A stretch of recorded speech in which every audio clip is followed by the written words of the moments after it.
no apparent change came over the ring. After a while, Gandalf got up, closed the shutters outside the window, and drew the curtains. The room became dark and silent, though the clack of Sam's shears, now nearer to the window, could still be heard faintly from the garden.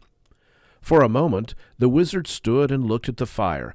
Then he stooped and removed the ring to the hearth with the tongs, and at once picked it up. Frodo gasped. "It is quite cool," said Gandalf. "Take it." Frodo received it on his shrinking palm. It seemed to have become thicker and heavier than ever. "Hold it up," said Gandalf, "and look closely." As Frodo did so, he now saw fine lines, finer than the finest pen strokes, running along the ring, outside and inside, lines of fire that seemed to form the letters of a flowing script. They shone piercingly bright, and yet remote, as if out of a great depth. I cannot read the fiery letters," said Frodo in a quavering voice. "No," said Gandalf, "but I can. The letters are Elvish of an ancient mode, but the language is that of Mordor, which I will not utter here. But this in the common tongue is what is said, close enough. One ring to rule them all, one ring to find them, one ring to bring them all, and in the darkness bind them. It is only 2 lines of a verse, long known in elven lore. 3 rings for the elven kings under the sky, 7 for the dwarf lords in their halls of stone, 9 for mortal men doomed to die, 1 for the Dark Lord on his dark throne, in the land of Mordor where the shadows lie.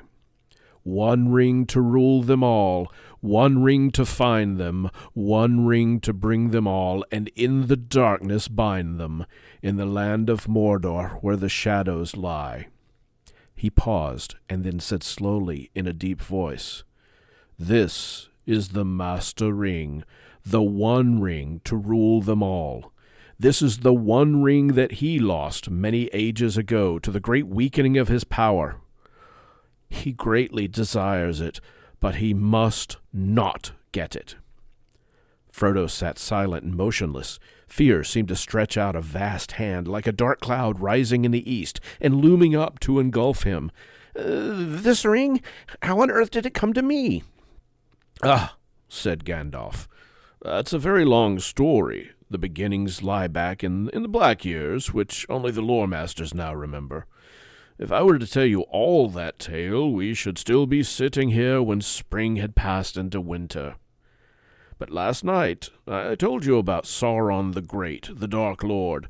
The rumors that you've heard are true. He has indeed arisen again, left his hold in Mirkwood, and returned to his ancient fastness in the Dark Tower of Mordor. That name even you hobbits have heard of, like a shadow on the borders of old stories. Always after a defeat and respite, the shadow takes another shape and grows again." I wish it had not happened in my time," said Frodo. "So do I," said Gandalf, "and so do all who live to see such times. But that is not for them to decide. All we have to decide is what to do with the time that is given us.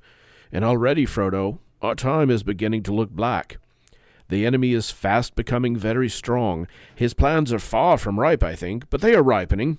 We shall be hard put to it. We should be very hard put to it, even if it were not for this dreadful chance. The enemy still lacks one thing to give him strength and knowledge to beat down all resistance, break down the last defenses, and cover all the lands in a second darkness. He lacks the One Ring."